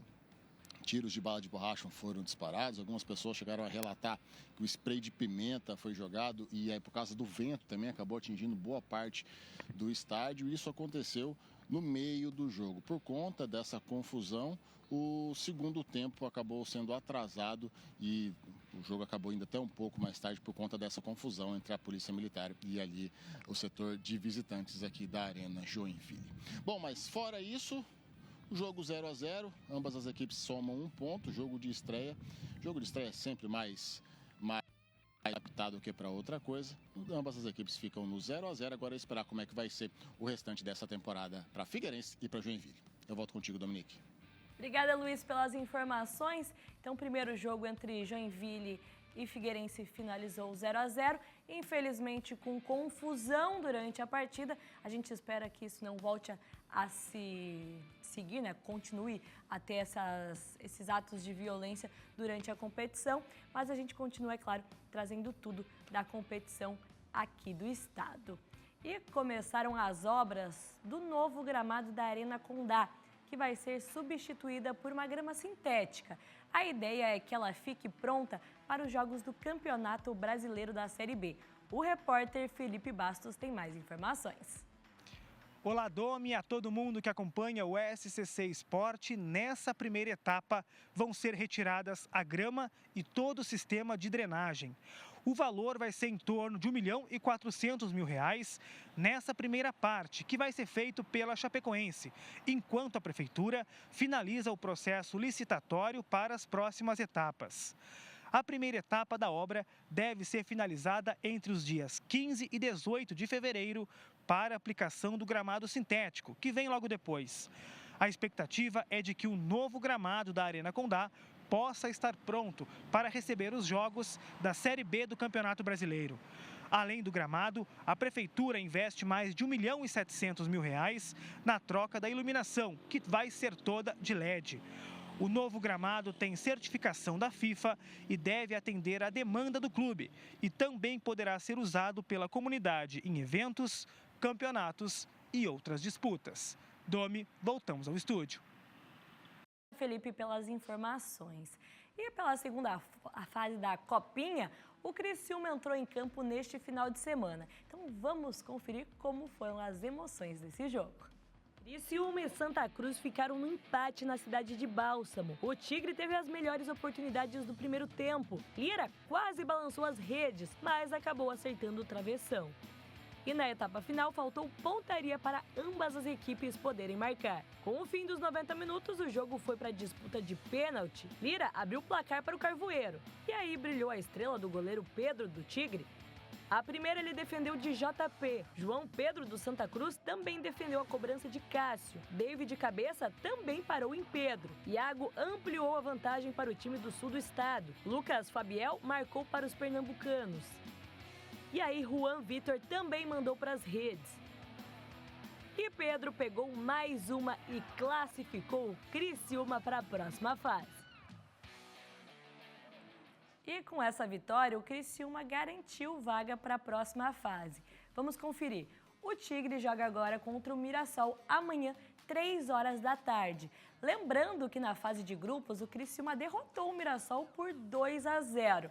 E agora pela manhã, o Barra foi derrotado por 2-0 pelo Ibrachina e com isso se despede da competição. E nesse momento está jogando o Grêmio e Marcílio Dias. O Grêmio está ganhando por 1-0, o Marcílio que teve um jogador expulso ainda na primeira etapa. Agora a gente vai sair dos gramados e vamos para as águas salgadas das Filipinas. Isso porque começou hoje o Campeonato Mundial Júnior da WSL. E tem catarinenses representando o Brasil. São eles Léo Casal, Heitor Miller e a Laura Halpe. Agora pela manhã, Laura Halpe entrou no mar e passou sua bateria, indo direto para as oitavas de final. Já Léo Casal e o Heitor ficaram na segunda colocação e vão disputar a repescagem. Agora uma notícia triste. O surfista Gabriel Medina lesionou o tendão muscular peitoral maior do ombro esquerdo ao executar uma manobra aérea durante um treinamento na praia de Maresias, em São Sebastião, litoral norte de São Paulo. Ele foi submetido a uma cirurgia e, com isso, perderá a temporada mundial do surf da WSL. Em suas redes sociais, Medina lamentou o ocorrido e escreveu que estava muito focado para essa temporada. O atleta que deve retornar às competições somente no segundo semestre do ano. Então essas foram as informações do esporte de hoje, mas eu estou de volta no Tá Na Hora Santa Catarina. Fernando. Grande Dominique Cabral, sempre como esporte por aqui. Logo mais ela está de volta, 18h30 no Tá Na Hora. E amanhã com a gente aqui, 11h15. Até lá, Domi. Até lá. Agora tem intervalo aqui no nosso meio-dia. Agora também tem imagens do Mirante da Lagoa da Conceição. Dia bonito. Segura aí que a gente volta em instantes com outras notícias.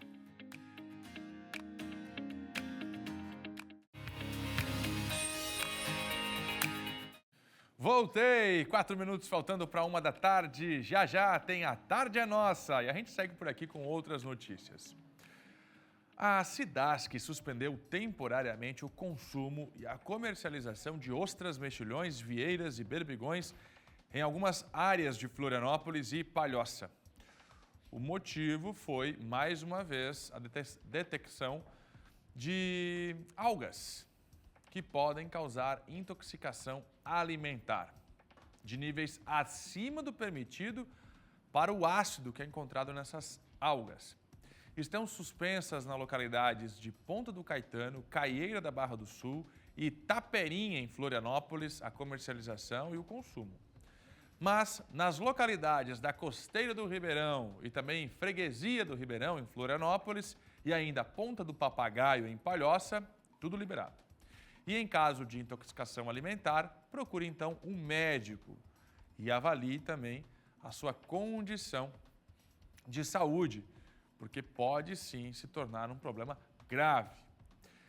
Outra informação importante é que a Vigilância Sanitária, a SIDASC, precisam ser informadas caso você tenha algum tipo de problema de saúde.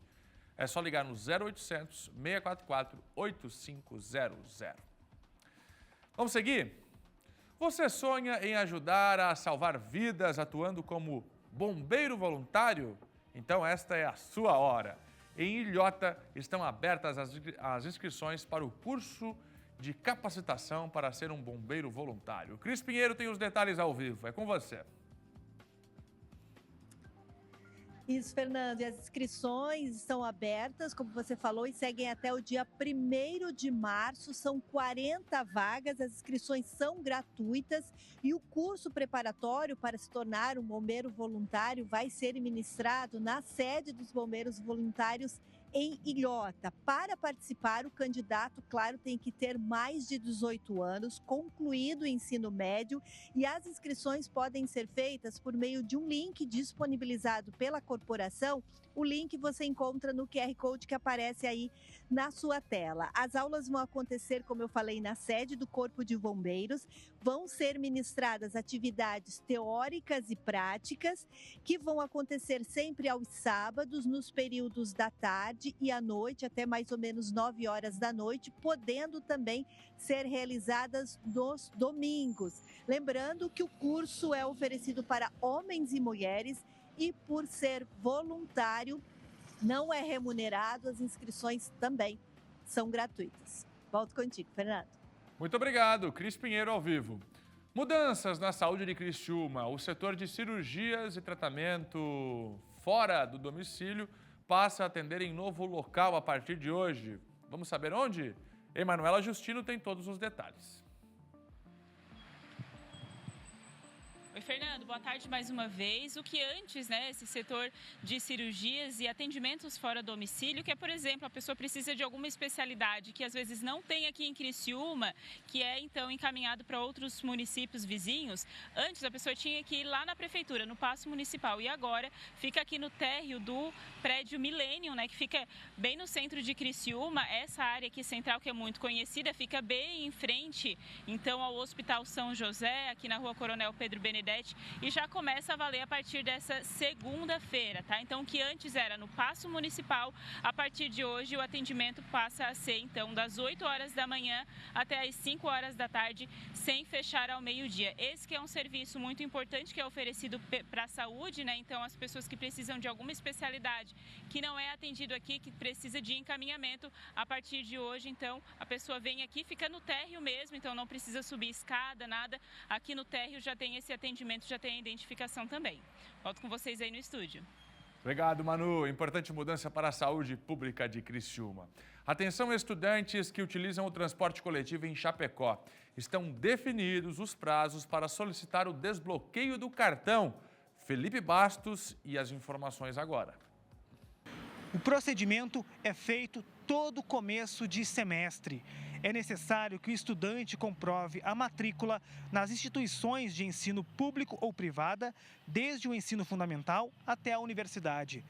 Para agilizar o atendimento de desbloqueio do cartão do estudante, sem ocasionar filas e demora, a concessionária definiu o cronograma. Para o desbloqueio e confecção de novos cartões, os estudantes devem procurar a central de atendimento da empresa, que fica no terminal urbano. Ela funciona de segunda a sexta-feira, das 8 horas da manhã até as 5h30 da tarde, sem fechar ao meio-dia. O cronograma completo pode ser conferido no site que aparece aqui na tela, que é o site da empresa responsável pelo transporte coletivo aqui de Chapecó. Voltamos ao estúdio.